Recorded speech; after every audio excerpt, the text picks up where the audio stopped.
This is Crescendo, the music philosophy podcast. Hello and welcome to the show. I'm very excited to announce today's interview. Very psyched. These are the Van Burens, and I went and saw them. I went to this local family show pumpkin festival thing. I don't even know what it was, but I went and I saw it, and it was awesome. And they were a band, and they played, and it was sick.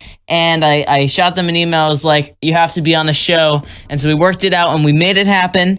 And today we have the Van Burens. We have, I think, like 3-4 of them. I don't know how many we have on the other side. But they're a band and family, and they're here to talk to us today. And up front, I thought I'd just put their before we begin, here are their days that they are showing. If you are listening quickly, on Friday, they even have a show tomorrow on Saturday the 22nd. So here you go, and then I'll keep going. Tomorrow? All right. So October 22nd, that's this Saturday if you're listening right now. Saturday. Right now. Bryac, Bridgeport, Connecticut. Beautiful. It's a great place. Friday the 28th is Pizza Stone in Chester, Vermont. The 29th, that's Saturday of same weekend, the Half Door. In Hartford, Connecticut. The next Saturday. Hold on. October 31st, we got to mention that we are playing the Lizard Lounge in Cambridge, Massachusetts with our pal Skunk Jesus. That's Halloween night, folks. You want to come out for that one. That's going to be insane. And it's the home of the road show, so there's going to be some good vibes, bras. So I'd say also just check out our Facebook if you can. We are the Van Burens. We're also on the Twitter, the Twitter at the Van Burens. And we'll be doing the Van Buren Family Roadshow in December at the Lizard Lounge. So look for that. Check up on our calendar. Thanks very much. All right, here are the Van Burens. I have one thing to say, or a few things to say before they start, though. The first is that coming up, I put one of their songs, what was it called? Lee Harvey, off of their recent EP, which I thought was hilarious. We actually talk about. So you should listen to that first, which I'm going to put up. All the links are in below. And now let's actually get to the meat of the episode. One last thing. There was a totally my fault, but there was a half-second delay after when I was setting up my audio rig. I did something wrong. I don't know, but I was hearing a half-second delay of myself, and on top of that, Skype is just not a great service, so they had a half-second delay. So if there is an awkward pause after I speak, it's not awkward. It's just me trying to hear myself and them trying to hear what I said, but I can't. It's just a mess. So if there's an awkward pause after whatever I say, it's not that they hate me. It's just that the audio bad. They might hate me, but that's just the audio quality and not that. Yeah, who knows? They could just be like every time, man, he sounds weird. No, but it's because of that, and that's why I kind of talk funny too. If you notice that, if you're a fine listener. So let's get started. Here's Lee Harvey by them off their recent presidential EP. Thought it was great. And then we had the interview with the Van Burens. Here we go.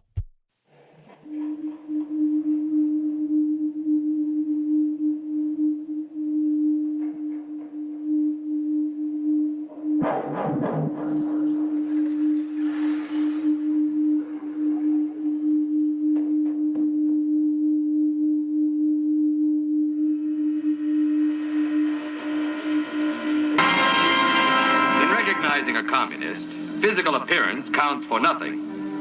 If he openly declares himself to be a communist, we take his word for it.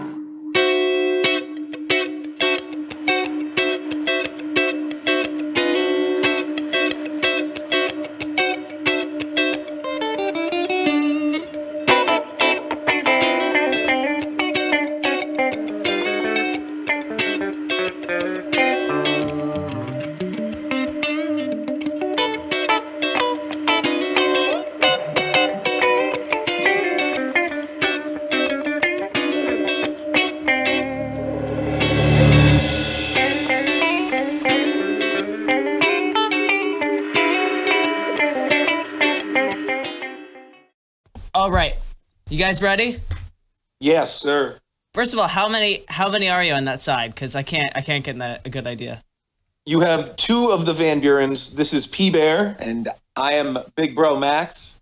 Hey, how's it going?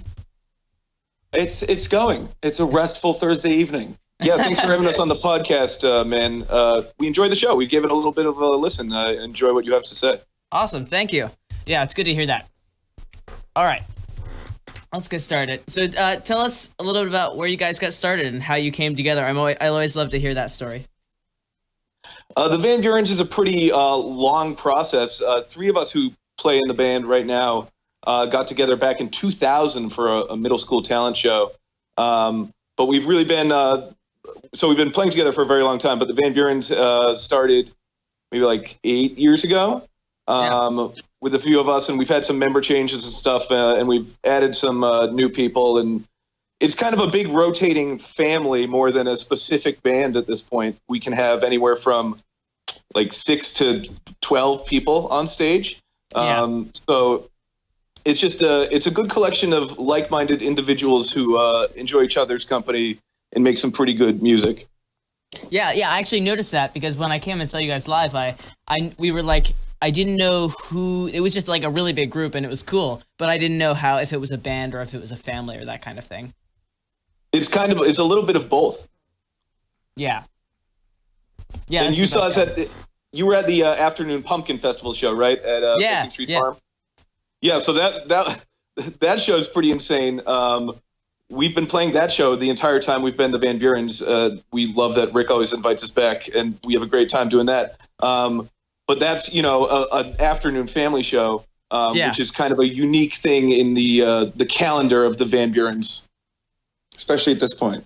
Yes. Yeah, I noticed that because I looked on your website, which I like a lot, by the way. But I didn't get the vibe that was the kind of gig you usually played. This is correct, but we can, so. Because we're playing in front of children, we did have to cut about a quarter of our songs. Yeah, I was going to say, I don't know how you managed to get... Anyway.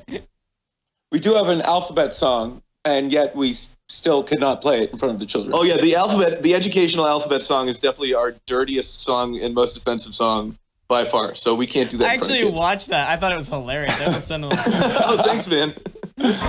1, 2, 3, 4. It's for astronomical physics.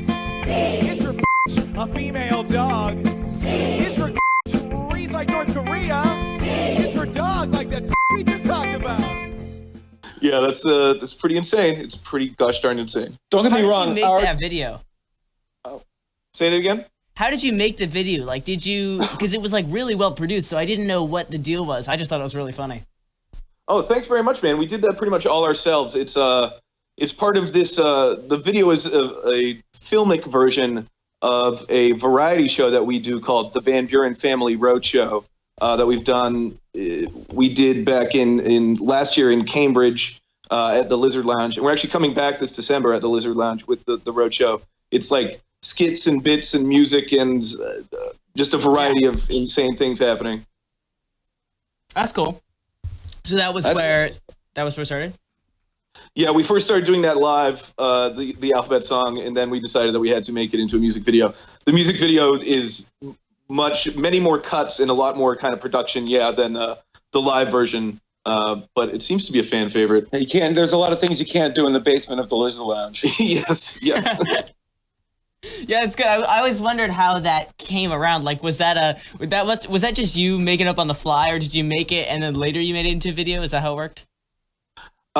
We wrote the song one night in like a fever dream, and then we started doing it live, and ultimately decided that we needed to we should do a music video for the road show. So we chose the song that is the least safe for work and then imaginable. The goofy Saturday morning like TV family who occupies the video were from the original road shows, and we kind of appropriated them for the music video. Right. There are characters that you have been in several road shows. Yeah. I just like that it was a total parody of all the kids shows or whatever. It was. We covered a lot of things. Yes. in that video. Oh man, that was really good.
I'm sorry. I've really thrown off. I'm hearing a half-second delay of my own voice. That's why I'm talking really fast. I'm going to take a quick break because I really need to fix this issue. Hold on. Yeah, do your thing.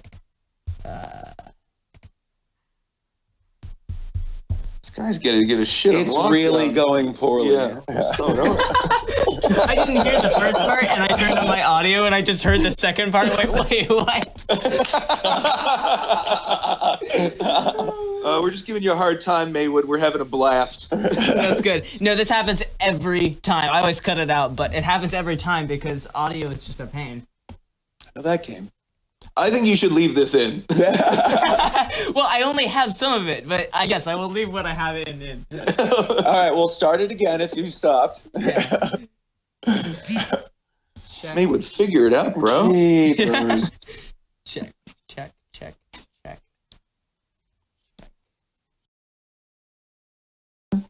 Is he here in the room? I think I saw a little something skitter under the piano. I think that was our saxophone player. Aha, I know the issues. Is it okay if I lean like this much against you? That's fine, because I was actually going to posit a theory. And touch that all you want. Yeah. Whoa! A John J. Knox Jr. original.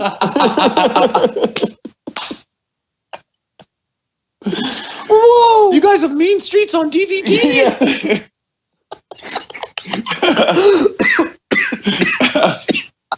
You're missing some gold here, man. You're just listening to a Thursday night, buddy. Hey. Oh. Whoa. Oh.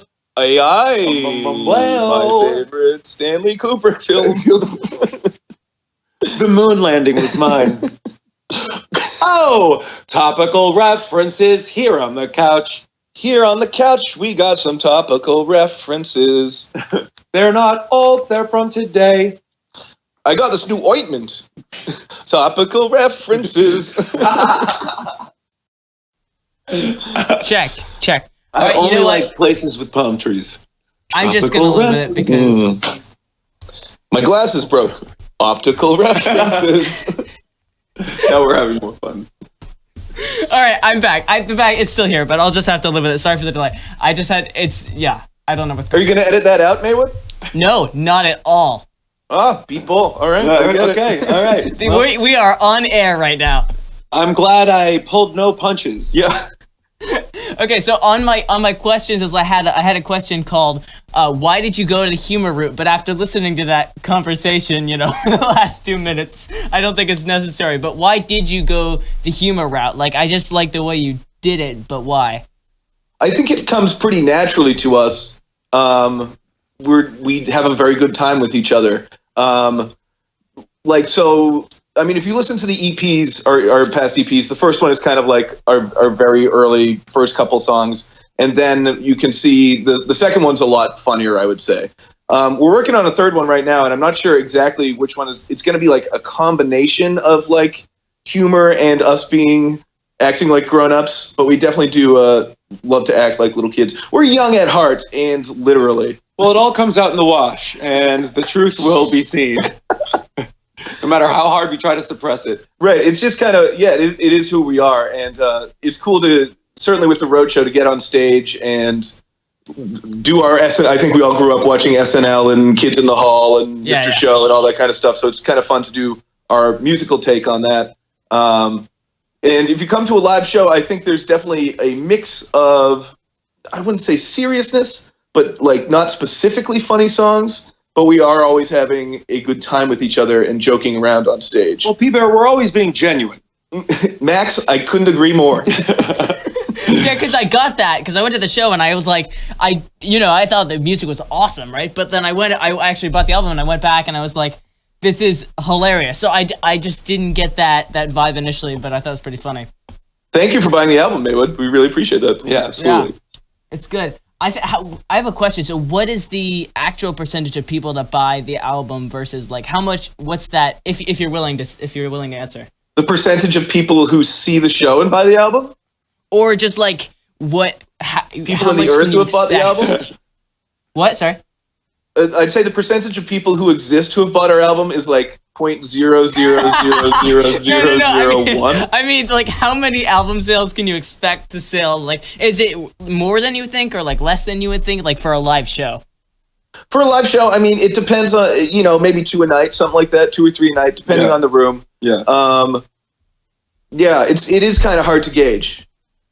Yeah, I could say. Well, how many? Like, is this less than you? Like every time, are you like, or is this something that you're like that every time when someone's like, I'm not describing this very well, but do you define that as like an excellent source of like profit or whatever you're doing? I think if we do walk away from a gig and in the context of our merch going, nah, it's usually because we neglected it or just didn't, we just didn't really pay it the attention that it should be getting. And we'll have really good nights, and then there'll be nights where like we always need to sell more merch. It's definitely I think every band experiences that, because that's especially as bands get higher up, that's a big moneymaker for a lot of big bands. Right. Because that's like, instead of buying the music or whatever, you're actually buying something. It's like free promotion, and it costs you, like, gets you money from that point. I mean, if you like the CD, you would love our "Sorry Mom" T-shirts. T-shirts that say "Sorry Mom" on them. What does it mean? That's for you to decide. And your mom. I need to know that. Why is your motto "Sorry Mom"? I think it does. It does. We do. Everybody experiences that feeling. Sorry, Mom. Right? Yeah. Well, I mean, I drank a wine spritzer the other day. That's plenty to apologize for, right there. And that was like Sunday. Everyone has things. There's like so many things that you could say that for, like "sorry, friend," or why "sorry, Mom." I think it kind of nips it in the bud. We're apologizing for you, so you don't have to. Exactly. That's exactly what it is. And moms really do love that T-shirt. Because they all get it, and they appreciate an extra "Sorry, Mom." I thought it was like something about the band, or there was like more significance, but I like your answer more. That's good. It's good. They buy them a lot for their children. Mm-hmm. Oh, and really? then the children can be walking representation of the apology that they endlessly need to be saying. No way, really? Like, I would not expect that at all. Oh yeah, we have kids sizes that were very popular. Wow. Kid sizes and tiny lady sizes. Yes. And dudes. Sorry, tiny dudes. Man. Sorry, tiny bros. Yeah. So, I have to ask you about the Presidential Love Fest. So I listened to the album, and I actually recently watched, what was the 11/22/59 about the JFK assassination? It was a miniseries. But 63, 11/22/63. Yes, thank you. Sorry, I got the numbers wrong. But the lead character Lee Harvey Oswald was so terrifying, and then listening to your song about Lee Harvey Oswald was just like, it was just why was it so upbeat? That's a good question. I think with some of those presidential songs we use, or at least in that one particularly, I was kind of thinking of the sound of the music at the time, so it's kind of like a throwback 60s funk tune, written in 2014 or whatever, but it's upbeat. That song asks a lot of questions, and will kind of give Lee Harvey the benefit of the doubt more than condemn him. So the lyrics were, I'm sorry, correct the lyrics were like, Lee Harvey Oswald wasn't the only one? Was that it?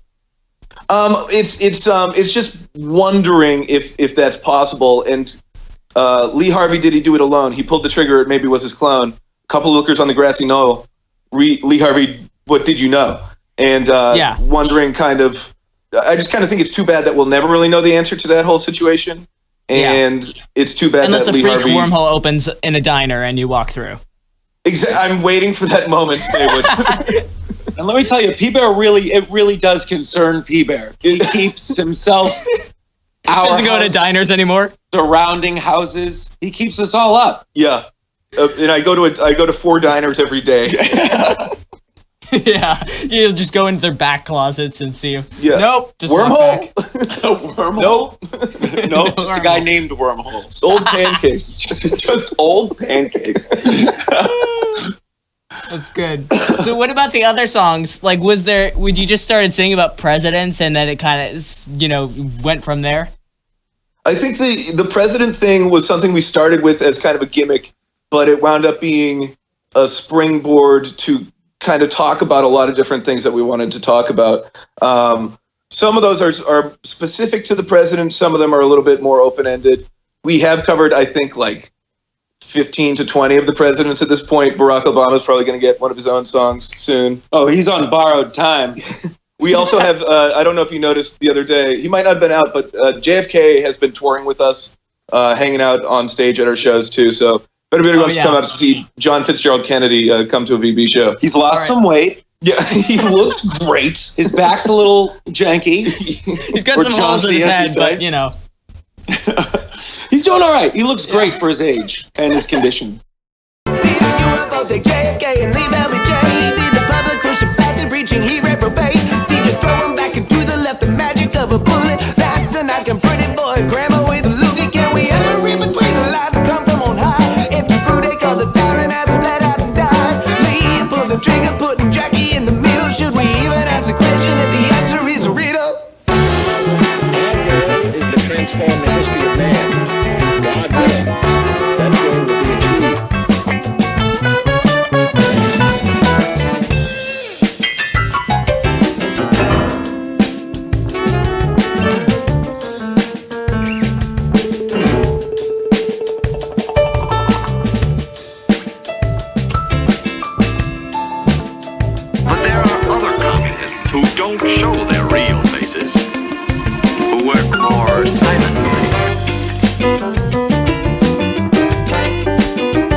But as far as the president's thing, it's something that we do, but we'll go away from and come back to. And it's something that I think, again, gives us a springboard to kind of discuss different ideas. We have a couple songs about assassins. We have many songs about presidents. We do a couple of Brad Neely. I don't know if you've checked out Brad Neely's Washington or JFK videos on YouTube. No. We'll cover those. They're pretty fun.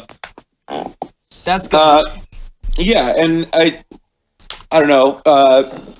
These are all things that are talked about pretty much every day with these guys around the house or the hideout. Or, and as P-Bear was saying, it's kind of like a springboard for them to get you to think about things from a different angle, which is always kind of like, like you're saying with Lee Harvey. It's serious. It's a crazy serious subject, but in a really upbeat, tongue-in-cheek way, and that's usually very attention-grabbing. It's a high energy. It's like a song for people to dance to. Yeah, but also it's about something that's a little bit different than just like your standard presenting something that you've already thought about plenty of times, but in a new way, and that's always just a cool thing for anybody to experience with a catchy, hummable tune, especially for music.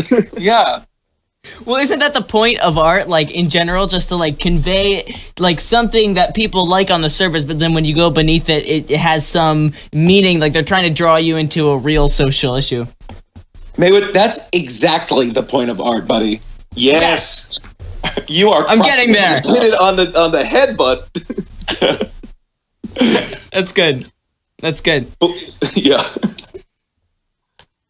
So, on your album, I noticed that you actually record in a real studio somewhere, and I was like, I haven't seen that in a long time. So, like, I've never actually known anyone that records in a real studio, so what's that even like? Well, that album was recorded at Q Division Studios in Somerville. Big shout out to our pal Joel Edinburgh, who engineered the session and played sax on the album as well. It was that studio is amazing. It's not something we can really actually afford on the reg, so it was we did basics in a 12-hour-long session one night in April. Yeah, so it's six tunes. We did about 6 takes on each tune, and just coffee, focus, do it again, a lot of practice before you do something like that. That's so we were pretty ready. Yeah, thanks, 12 man. hours. It was a serious sesh. And by the end, the last song, which is the last song on the album, which is this apocalyptic, really awesome rock song, I think, called LBJ. Yeah, it was awesome. That was the last song we recorded, and we were just loopy and lucid and out of control and experiencing our, sixth wind at that point. Yeah. And I think that actually contributed to making it sound like this really insane album closer.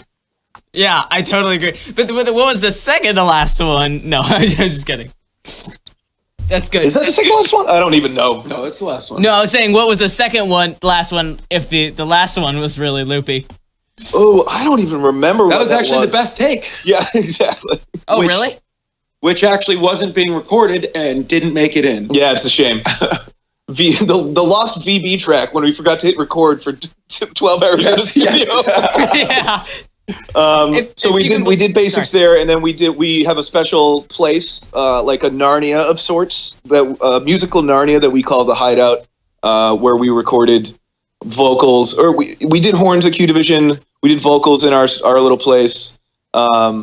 Right now we're down working with our pal Matt Vitti at Mother Brother Studios in Bridgeport, Connecticut on the third album, and he also has built his own unbelievable studio down there. It's remarkable. So we've been going down doing day-long drum sessions, and a few other rhythm tracks too.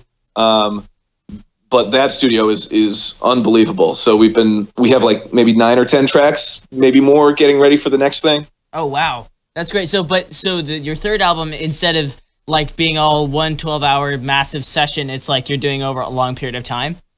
Yes, we did. So the kind of long sessions for the drums, and then down there, and then we've been doing every other instrument up here. We've been we've been trying to rent.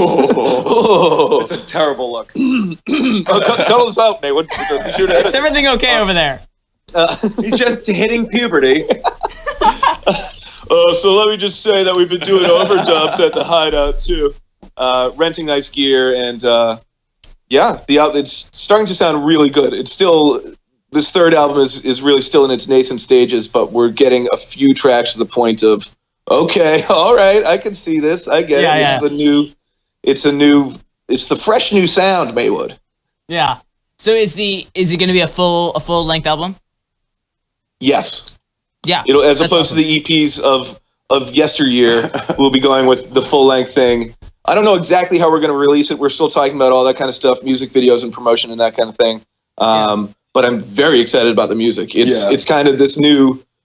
We've been in like Van Buren's era 3.0 for the past year and a half, and we've written some really cool songs of a lot of different eclectic genres. But they're all pretty tight and pretty happening. So I'm really excited to have it come out. Having a lot of fun doing them. Yeah, having a blast doing it. Having a blast. Yeah, that's good. Blast. And getting more of our friends on it than we've done in the past. It used to be just the 5 of us, and now it's going to be a cavalcade of characters marching through your ears. Yeah, and everybody's got, everybody's got their moments, it's especially on stage, but this is a certain, this obviously lends to that, but everybody's got their times where they can get up and do their thing, and it's cool. It's really good. And these new jams are really good. I'm coming into this late in the game as a member, and Maywood, hear Max's story. This is a crazy story. Tell us about Max. Tell us about how you joined the Van Burens. Okay, I want to hear this. I was living in I don't know how to start this. I was living in New Hampshire, and I was just learning about live music, and just kind of like didn't have any friends up there, didn't know anybody up there, and went out to see a band, and that was the Van Burens, and everybody, it was like small town, everybody in the town who like worked at all the different places gathered together in this barn and just got together to do this one thing. And it was to watch these fools be incredible. And I, went and saw them a bunch of other times, and every time they'd come back, it was a big deal. Big shout out to Franconia, New Hampshire, the Van Burens home away from home. They've really supported us over the years. Keep going. And, after a while, I just got, geekier and fanboyed out harder and harder. It's true. Yeah. It got really bad for a minute, but then they started doing these, or they were going to start doing these Van Buren road shows in January of 2015. And they did like a crazy run in Franconia the December before, and asked if I wanted to be a goofball and, help them out, with the acting portion of the road show. You said, kid, you got something good, something real good. Kid, you look like a freak. Get up there. You seem malleable. Get in our grasp. Yeah, Max did a great job on the road shows. Shout out to my work on the road shows. Look out for those. Okay, is this story going anywhere, Max? No, that's pretty much it. No, That's it. Wait. Didn't realize no, that's not it. That's not it. Thank you for having me. And then tides changed. Yeah, when our percussion player Rick, big shout out to Ricky Stallion. When Rick got promoted from percussion to guitar, we said, we know a guy you just who's tall, the percussion who's section handsome. there. Yeah. We got a guy who's big, he's gregarious, he can play percussion, he can sing. So Max joined the band. We made Max join the band and move in with us. Oh, that's awesome. The few times I would take showers at their house during the month-long periods I would stay there, they would hear me belting out poor renditions of Coheed and Cambria songs. And they said, kid, get in front of a Telefunken now. Boy, that's your first #1 single. Yeah. So, and it's just crushing dreams. Crushing dreams and living large, The moral of the story is, if you hang out with the band you like enough, you will be in that band. And someday I will be in Coheed and Cambria. I don't know if that logic holds true, but maybe Try it, Maywood. I'll talk to you in 15 years, pal. I know Cher's looking for a new Sonny. Yeah. We'll see.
Many recorded songs, but especially your live gigs, just ended like crazy jams. So like, why does this happen? Because that always seems to be the best part, And like when I went and saw you live, it was like some of those jams, like everyone like was just turning around, like, whoa. Well, thank you. Yes, we can get pretty insane. We got some amazing soloists. We have an awesome horn section, and we have the ability, I think, on stage to get pretty loud and powerful, and also kind of know what we're doing too. So yeah, we have a few funk tunes that we just go absolutely ham on, as well as I'm trying to think. We'll do Ghostbusters. We have a few really just crazy cover tunes that get wild, and we like to end the set with a bang. Yeah. But like, why does it happen? Because like you start out. And you guys were so tight. Like, I didn't even know if you were looking at each other, but I didn't know how that happened. So I didn't know if it was planned. So I just want to know more about it. Just like kind of improvising in the group. Yeah. Like, so, I mean, a big part of it is that we've been doing it together for a long time, especially the rhythm section guys. we kind of can read each other's minds a little bit at this point, and that really helps. The other thing I think is that across the board, we just have a lot of really good musicians in the band. You know, not to toot our own horns, but Pete. God, I hate you. Yeah, I'm sorry. We have a lot of guys who can take really shredding solos and know how to kind of lead them in a musical sense, and we've done it together enough that we know where it goes next. Yeah. A lot of communication. Communication, eye contact. You know, after the gig being like, hey, that was great, try that again. Yeah. You know, that kind of stuff really helps. And yeah, just when we have fun on stage, I think it creates this whole is greater than the sum of the parts vibe that the audience really picks up on and responds to.